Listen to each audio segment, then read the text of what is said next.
Olá, meus amigos, de volta com o estudo do Evangelho segundo o Espiritismo. Nós estamos no capítulo 11, Amar o próximo como a si mesmo. Estudamos nos vídeos passados os capítulos, as instruções dos espíritos, né? Item 8, falando da lei do amor, item 8, 9, 10, na verdade. Depois passamos para o item 11 e 12, falando do egoísmo, e agora chegamos aqui no item 13, item 13, a fé e a caridade, tá? Lembrando sempre falo aqui, já fiz a minha leitura de harmonização, mas eu acho que isso é mais subjetivo, então eu peço para que vocês façam, para que vocês escolham a leitura que vocês mais gostam, vocês mais gostem, né? Façam a leitura, façam a prece, para depois a gente começar aqui no estudo. Então vamos lá, vamos estudando, vamos lendo, comentando, como a gente sempre faz. Se você já leu, se você não leu, vai acompanhar comigo agora e vamos lá. Item 13. A fé e a caridade. Disse-vos não há muito, meus caros filhos, que a caridade sem a fé não basta para manter entre os homens uma ordem social capaz de os tornar felizes. Pudera ter dito que a caridade é impossível sem a fé. Na verdade, impulsos generosos se vos depararão, mesmo entre os que nenhuma religião têm. Porém, essa caridade austera, que só com abnegação se pratica, como um constante sacrifício de todo interesse egoístico, somente a fé pode inspirá-la, porquanto só ela dá se possa carregar com coragem e perseverança a cruz da vida terrena. Então, esse foi o primeiro parágrafo e a gente agora vai comentar. O que ele está dizendo aqui é algo que nós falamos até em outros estudos, aqui do canal mesmo. Outros palestrantes espíritas falam disso, sobre a caridade, sobre a importância dessa caridade ser genuína, que é muito diferente, às vezes, da caridade que nós fazemos. Existe aqui no Evangelho segundo o Espiritismo o texto que fala sobre o óbolo da viúva, que é a parábola de Jesus falando dessa senhora muito pobre, que ela deu tudo o que tinha no ofertório, né? Depois eu faço aqui o convite, deixo aqui o convite para que vocês leiam lá o capítulo, vou deixar aqui na descrição do vídeo. Mas o que ele quer dizer com essa parábola, né? Muitas pessoas ricas, ou nem tão ricas, mas assim, com mais dinheiro, chegavam nesse ofertório e às vezes colocavam várias moedinhas para fazer bastante dinheiro para quem estava do lado, falar assim: nossa, fulano doou muito dinheiro. Sendo que, na verdade, essa quantidade ela não era nada para aquele que estava doando. Então fazia muito barulho, de repente era até uma quantia significável, mas para aquela pessoa que deu, que doou, era uma parte ínfima da quantia que ela tinha. Já essa viúva, né, que é o óbolo da viúva, o nome do texto, ela tem apenas uma moedinha, mas ela vai lá e dá tudo que ela tem. O tudo é um centavo? É um real? Digamos assim, na nossa moeda, né? O que é esse tudo que ela dá? Não importa, é tudo que ela tem. E o texto fala sobre isso, que é muito parecido com o que ele está falando aqui, sobre essa caridade genuína. É nós darmos tudo que nós temos em prol do outro, em prol da sociedade, da humanidade. Nós nos importamos muito ainda com nós mesmos, que é o que ele fala aqui do egoísmo, a chaga da humanidade. Enquanto houver egoísmo, e todos nós, me incluindo, obviamente, ainda temos muito egoísmo, enquanto houver, não haverá felicidade, não haverá harmonia, porque cada um ainda estará tentando fazer aquilo que é o melhor para si. E não o melhor para o todo. Eu não estou nem falando do melhor para o outro, porque se cada outro decidir fazer o que é melhor para si, vai ter só mais gente discordando. Enquanto se eu penso o que é melhor para o todo e se as outras pessoas também pensam o que é melhor para o todo, nós seremos capazes de encontrar a harmonia.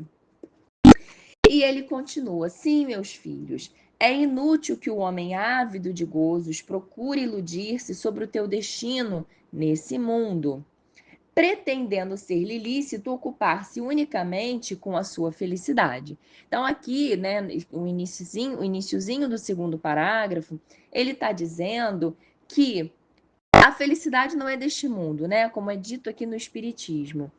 Principalmente porque nós ainda estamos muito atrelados, a nossa felicidade ela ainda é muito baseada na matéria. E eu tô falando, inclusive, de pessoas. Porque eu penso que a minha felicidade depende do outro, depende de um carro, depende de um apartamento, depende de uma conquista de um emprego. E eu não estou desmerecendo que a gente, não estou dizendo que a gente não possa ficar feliz e aproveitar e comemorar as nossas conquistas. É claro que precisamos, mas precisamos entender também que não são elas, não devem ser elas as responsáveis pela nossa felicidade. Não é assim que a gente escuta, às vezes, o pessoal falando: o dinheiro é bom, mas se você fica escravo do dinheiro, é ele que está te dominando. E é você que deve dominar o dinheiro. É você que deve controlar o dinheiro e não ele te controlar. Então, se os bens materiais, se são as pessoas que nos controlam, se nós permitimos que isso aconteça conosco, nós ainda estamos colocando os nossos valores nos lugares equivocados e assim não seremos felizes, ou pelo menos seremos felizes só temporariamente. Continua ele: sem dúvida, Deus nos criou para sermos felizes na eternidade, que é o momento que vamos conseguir valorizar as coisas certas. Entretanto, a vida terrestre tem que servir exclusivamente ao aperfeiçoamento moral, que mais facilmente se adquire com o auxílio dos órgãos físicos e do mundo material. Sem levar em conta as vicissitudes ordinárias da vida, a diversidade dos gostos, dos pendores e das necessidades, é esse também um meio de vos aperfeiçoardes, exercitando-vos na caridade, né? Então, o mundo material, ele é esse meio, ele é essa escola, esse hospital que nós estamos para, ao mesmo tempo que vamos nos curando das nossas dores, dos nossos medos do passado, ao mesmo tempo que nós estamos aqui fazendo isso, estamos também resgatando, estamos aprendendo e ensinando, ou seja, estamos trocando com outros espíritos. Através dessa troca, vamos aprendendo, vamos nos melhorando. Como ele fala aqui, vamos nos aperfeiçoando e, por fim, exercitando a caridade. Com efeito, só a poder de concessões e sacrifícios mútuos podeis conservar a harmonia entre elementos tão diversos. Então, o que ele está dizendo aqui, nesse finalzinho do parágrafo, é que só quando abrimos mão do nosso egoísmo, da nossa vontade, daquilo que vai ser bom só para mim, é que conseguimos fazer uma harmonia, provocar uma harmonia. Para isso, eu preciso fazer concessão, para isso, as pessoas precisam fazer concessões e sacrifícios.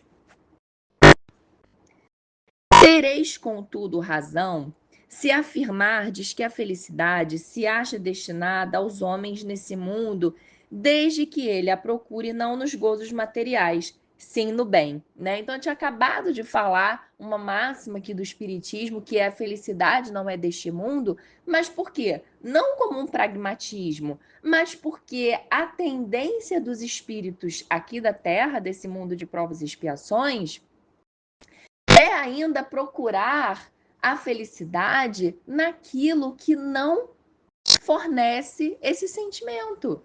Ou pelo menos não fornece de forma duradoura e de forma permanente, mas sim de forma temporária. Não é assim que nós nos sentimos, não é assim que funciona esse mundo consumista, dando essas injeções o tempo todo de você precisa disso para ser feliz, você precisa disso para ser melhor, você tem que ser assim para ser bonita. E nós não encontramos a felicidade em lugar nenhum. Ah, não, mas agora sim eu casei, agora eu namorei, agora eu tenho um amor da minha vida, agora eu tenho um filho, agora eu tenho o carro, a casa, e nós vamos angariando coisas e pessoas e sentimentos e nos esquecendo do principal.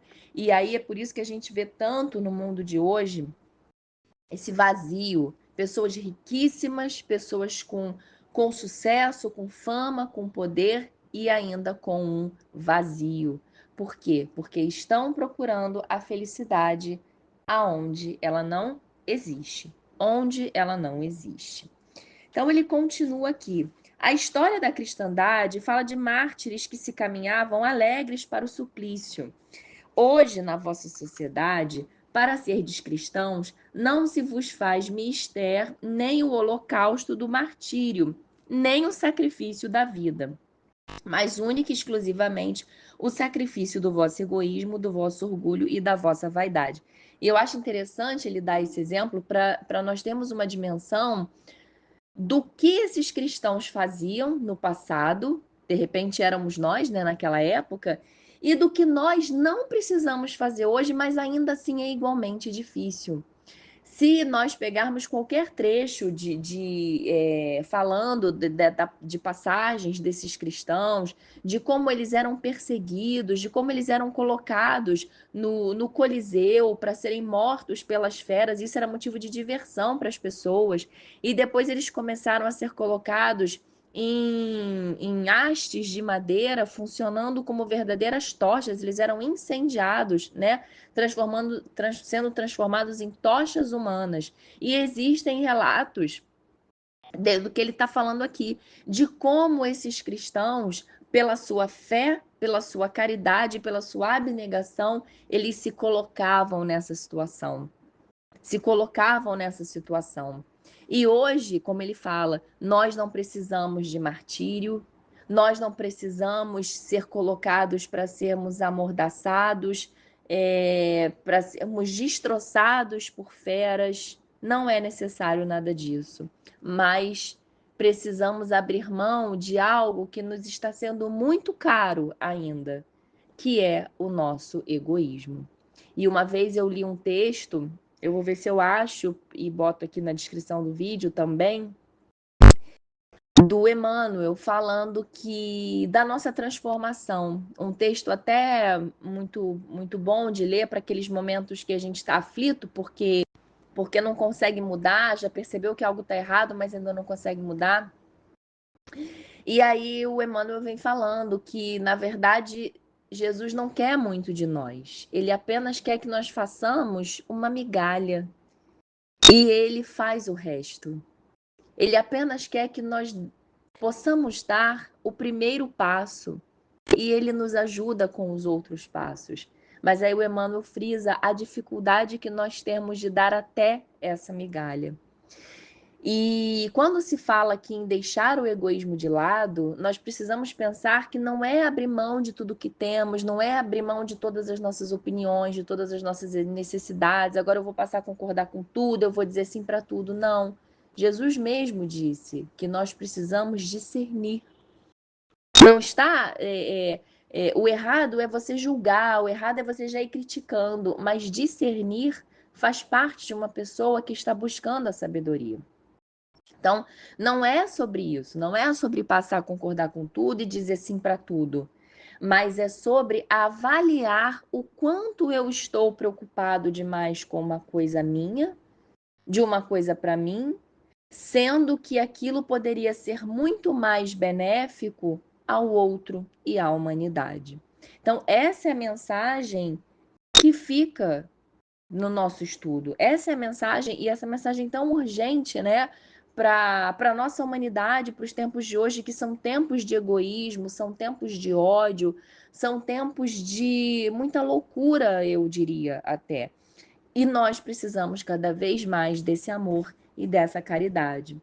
Para finalizar, ele fala: triunfareis se a caridade vos inspirar e vos sustentar a fé. E aqui ele finaliza, e eu, para finalizar, vou falar que a caridade ela pode ser feita de várias formas, mas essa caridade genuína, talvez ela seja ao mesmo tempo a mais fácil e a mais difícil, porque às vezes ela está relacionada com ter paciência com alguém da nossa família, ter paciência com alguém do nosso convívio, tolerar algumas atitudes que a pessoa ainda faz por ignorância, que nós não concordamos, mas precisamos entender que não é por mal, né? E eu acho que isso toca em todo mundo, acho que todo mundo conhece alguém assim, lida com alguém assim, ou talvez você seja essa pessoa também, né? Que passa pela incompreensão das pessoas.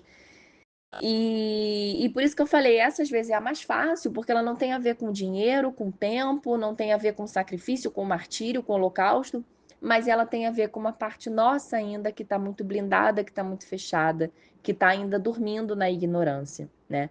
Então, que nós possamos, através desses estudos e através das nossas orações, pedir que a espiritualidade amiga abra os nossos ouvidos, abra os nossos olhos, para que nós possamos perceber aonde nós estamos sendo negligentes, aonde nós estamos sendo impacientes, raivosos, orgulhosos, vaidosos, para que esse véu possa ser tirado de nós e nós possamos, enfim, enxergar o caminho da felicidade.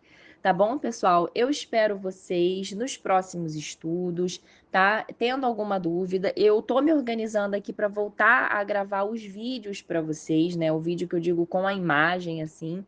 Gosto de estar falando com vocês, gosto que vocês possam estar me vendo, né, falando, mas ainda não estou conseguindo, estou aqui gravando os áudios, esperando que chegue essa mensagem a quem assim necessitar, né? Mas em breve a gente vai estar junto aí através do vídeo. E enquanto isso, eu desejo que você continue estudando, que você continue refletindo, e qualquer coisa, estou por aqui estudando e refletindo também, tá bom? Até o próximo vídeo!